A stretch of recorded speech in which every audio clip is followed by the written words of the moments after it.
Hello everyone, welcome to back my channel. I hope everyone is having a wonderful day. Before starting the video, please go ahead and hit the subscribe button. Did you spend some time in Port Charles today? If not, here's a fresh General Hospital recap for Monday, April 21. The two start talking and Emma tells Joss that she was always jealous of her when they were kids. She had all the freedom while Emma was just being good. Make sure to check out our next week GH spoilers, here.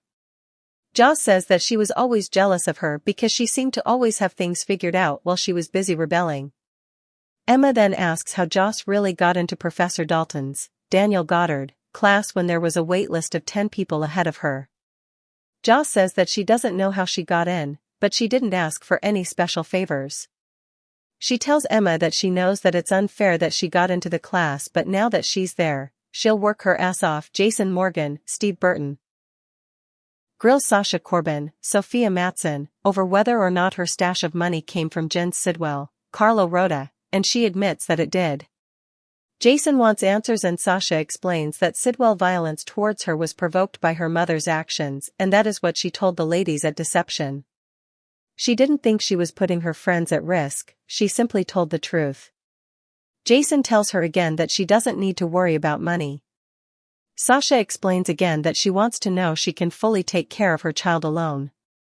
Jason understands that, but when he asks if she would be okay with everyone knowing she took money from Sidwell, she asks him not to tell. That shows she's not really comfortable with the transaction that she made with him. Marco Rios, Adrian Arcondo, is glad to see that Lucas Jones, Van Hansis, is willing to meet with him. Lucas wants answers about Marco's father, Sidwell. He explains that he didn't grow up with his dad, but instead reached out to him after his mom rejected him for being gay. Sidwell welcomed him with open arms without judgment and paid for his college and law school. Lucas asks if Sidwell is a criminal and Marco gives a very lawyerish response about being unaware of any illegal activities. Marco says that he knows there are other parts of his father's life that he knows nothing about and he is okay with that. The conversation turns light and Lucas thanks him for answering his questions. Jordan Ashford, Tanisha Harper, has decided to infiltrate Sidwell's organization, and that means that she is finished with Isaiah Gannon, Sandy Wilson. He asks her point blank if she is DEA, which Jordan denies. Gannon then runs down the list of reasons why she shouldn't mess with Sidwell on her own. He doesn't understand why she is willing to risk her life and she responds coldly until Isaiah says goodbye. Anna Devane, Finola Hughes, shows up after he leaves and Jordan tells her the whole story about Sidwell's offer and basically going undercover to try and bring him down. Anna is glad to hear that they will have Jordan on the inside but warns her that Sidwell is incredibly dangerous and if he catches on to her, she will just disappear.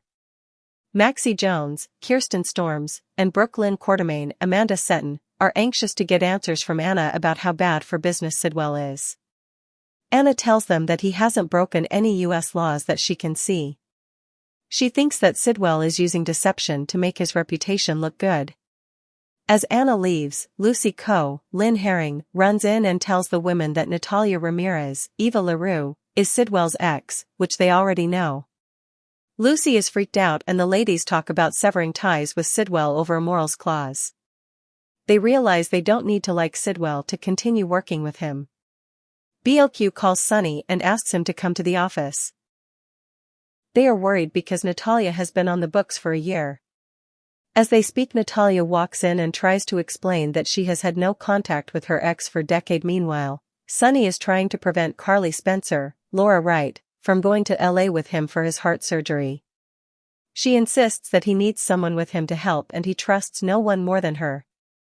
They commiserate over concern for how much Natalia knows before he leaves. Sonny drives to Deception and walks in as Natalia's contract with Deception as CFO is terminated by Maxie. Natalia pleads her case with Sonny and he says that he accepts Maxie's decision. Natalia storms out of the office and Sonny looks concerned. Jason stops in to see Carly and she wonders why he didn't tell her about Sonny's health. He says that she has the right to have a life outside of Sonny and he didn't want to ask her to stop her life again, just to come through for Sonny. Carly thanks him for taking her life into consideration, but she says that she wants to go to LA to support Sonny. They discuss Natalia and agree that they have to assume that she told Sidwell everything that she knows about Sunny.